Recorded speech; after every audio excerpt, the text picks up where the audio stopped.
Hello everybody, welcome to Saturday's edition of Yesterday in Baseball. I'm excited, my first ever Saturday show.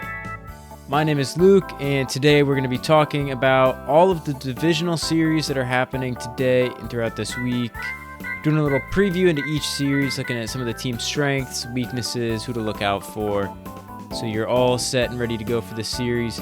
Quick disclaimer for you guys, I'm recording this on Friday afternoon, so if some of the pitchers or stuff change, I know some of that's TBD as of now, so I apologize I can't get you all of the exact pitchers and everything, but we're going to try our best here and try to get you everything you need to know regardless. So without further ado, we'll be looking at Chicago and Milwaukee first, breaking down the red hot Cubs as they come in after defeating the San Diego Padres. This NL Central matchup will be an entertaining one, as arguably they're two of the most well-rounded teams in baseball. The Cubs come in after defeating those Padres. They won in a couple different ways, which I was talking about. Their projected rotation is Colin Rea, Matthew Boyd, Shota Imanaga, and Jameson Taillon. They had a 1.93 starting pitching ERA and a 1.53 reliever ERA in the three wildcard games. They averaged about 2 runs per game, which, as looking at it, will cover all these other teams, but that's about average. And one thing that really stood out to me in this series was some of the incredible defensive plays the Cubs made.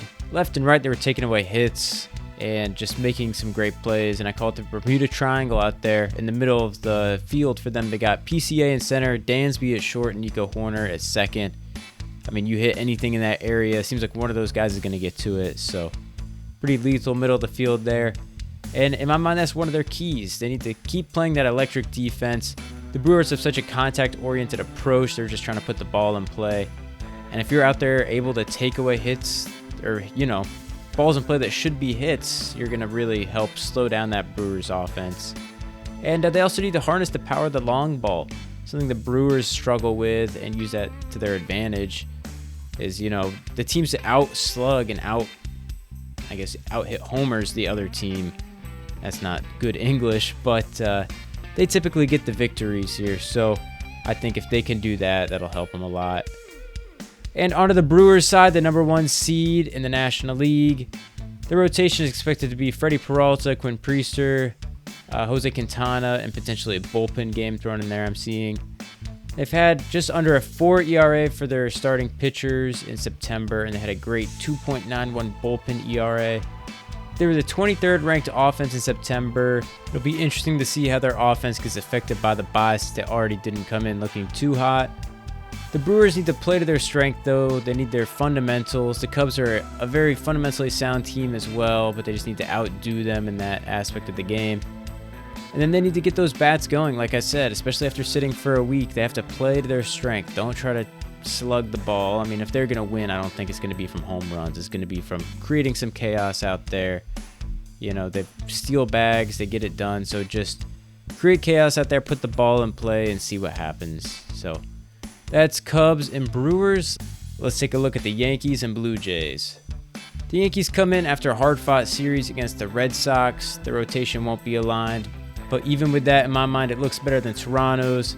Their projected rotation, they've got Luis Gil, Max Fried, Carlos Rodon, and Cam Schlittler. Their starters were excellent in the wild card with a 1.33 starters ERA. They put up the average 3 runs per game against the pitching that will likely be better than what they'll face against the Blue Jays. They'll need to lean on their starters and take a page out of Thursday and let them eat because their bullpen is somewhat worrisome. In the bottom of the order, give them a good amount of production. It'll be a big help if they can keep that up. Now, the Blue Jays have their own concerns, as at the time of recording, Bo Bichette is expected to be out for the ALDS, but things could change. The Jays' rotation isn't great. It was bottom of the league all year and pitched to a 4.26 ERA in September. The rotation looks like Gausman, Bieber, Yasavage, and Scherzer, maybe Bassett. Their offense is really the key for them down the stretch, as they averaged a great 4.9 runs per game in September, and now they'll likely be without Bo Bichette, as if he plays, he's probably still not going to be 100%. If they want to win this series, they'll need to activate playoff Vlad and get some of the bats rolling. It'd be amazing to see Vlad, have a couple 2-homer games, see him go ballistic. And along with that, the starters need to level up their game. They need to give the Jays offense a chance and keep them in this game until they reach their higher leverage guys.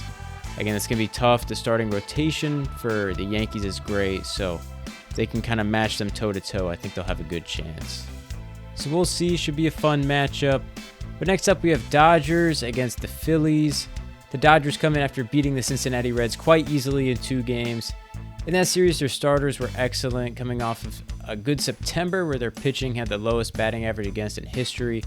Their offense was great in those 2 games as they put up 18 runs, 9 per game on average. But the main concern is the bullpen.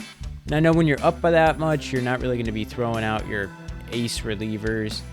But, nobody could really shut down the Reds. And in games where I would expect Kike Hernandez to come in and finish it off, the Reds kept creeping back in and making it closer and more interesting than it should have been when you're putting up 8 or 10 runs. The projected rotation is going to be Ohtani, Snell, Yamamoto, Glasnow, with Ohtani confirmed to be going in Game 1. For them to win this series, their bullpen needs to step up as the Phillies are a much better pitching staff and better offense than the Reds. So if they continue to flop, their margin of error is just gone.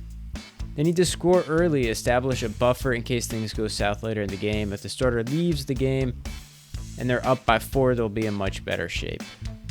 Now, the Phillies had the bye. Their projected rotation is Christopher Sanchez, Jesus Luzardo, Ranger Suarez, and Taijuan Walker. They had a 3.46 team ERA and the 3rd best offense all September. The Phillies' rotation is without Zach Wheeler. Still been very strong as they've had 84 quality starts this year, and a quality start is when a pitcher goes 6 innings and gives up 3 earned runs or less. So that's over half the games. That's incredible.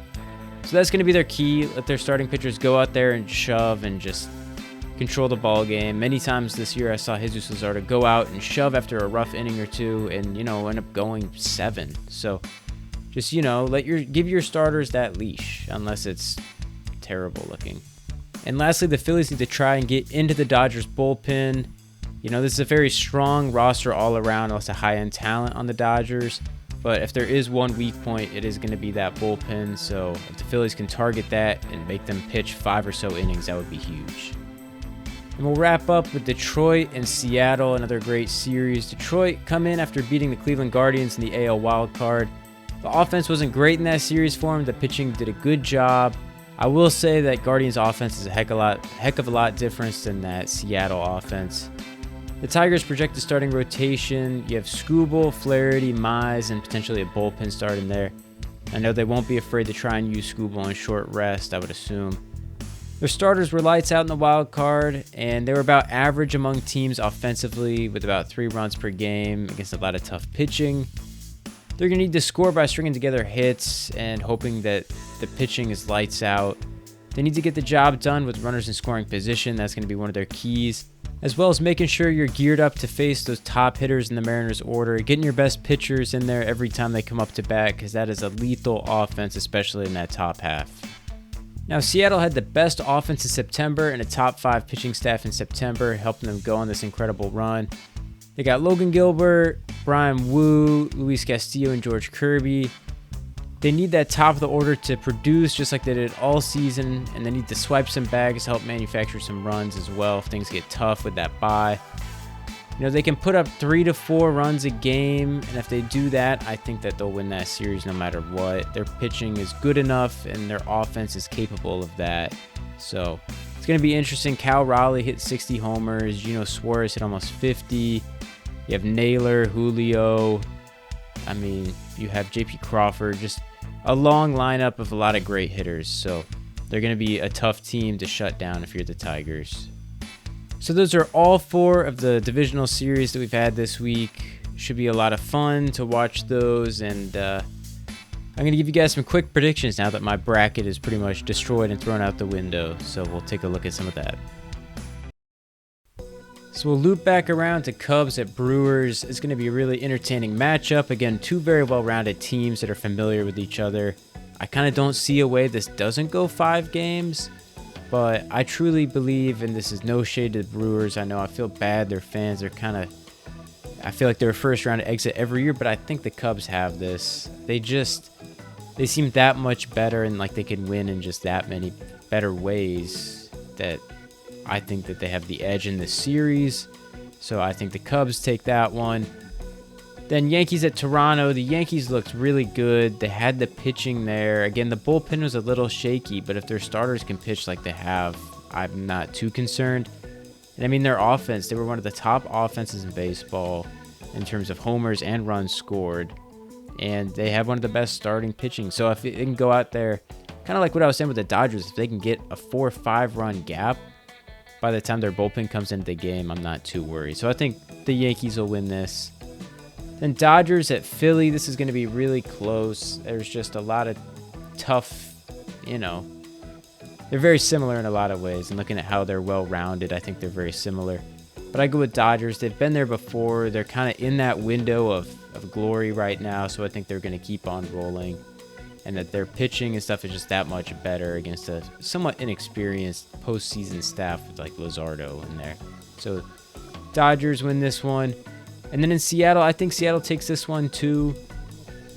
Detroit played a good series, but, they kind of barely outscored the Cleveland Guardians, who weren't a great offense. And their pitching was solid, but aside from Skubal, there's no one I trust a ton. Seattle has a lot of just solid arms, nothing like crazy this year, but just, again, good solid arms. And their order, everything, with Cal Raleigh hitting 60, I just think in that home crowd, they'll have what it takes to shut them down and take this series. So let me know what you guys think. Am I way off the mark, or do you guys agree? It'd be kind of interesting to hear. But now we're going to go ahead and see what games we have tonight. Leading off the action at 2 Eastern time, you have the Cubs taking on the Brewers. This is going to be in Milwaukee. Cubs at this time haven't named a starter. And we have Freddie Peralta on the bump for the Brewers. He's been lights out, a true ace all year. And then at 4 o'clock Eastern, we have the Yankees taking on the Blue Jays. Like the other wildcard teams, they haven't named a starter yet. But Kevin Gausman's going to be going for the Blue Jays. At 6:38 Eastern time, the Dodgers will be taking on the Phillies. Shohei Ohtani's on the bump for that versus Christopher Sanchez on the Phillies. He's been Cy Young caliber this year. And then at 8:38 Eastern time, the Detroit Tigers are going to be taking on the Seattle Mariners. And once again, a wildcard team. They haven't quite decided or announced who they got going yet. And George Kirby has just been announced that he's going to be going for the Mariners. So should be interesting matchups all around. I apologize for the so many TBDs, but loads of fun games today. Thank you guys for listening. I hope this helps provide a better picture of these teams going into the ALDS and NLDS. I, for one, am very excited to see Ohtani pitch his very first postseason game tonight. It should be electric. And no show Sunday, but I'll be back Monday recapping all that action. So go out there, enjoy your weekend, enjoy your baseball, and hopefully the temperatures cool off for you guys as it's getting into the fall. So thank you for listening. Feel free to like, comment, subscribe, follow on Spotify, do whatever. And I hope to see you again on Monday. Thank you.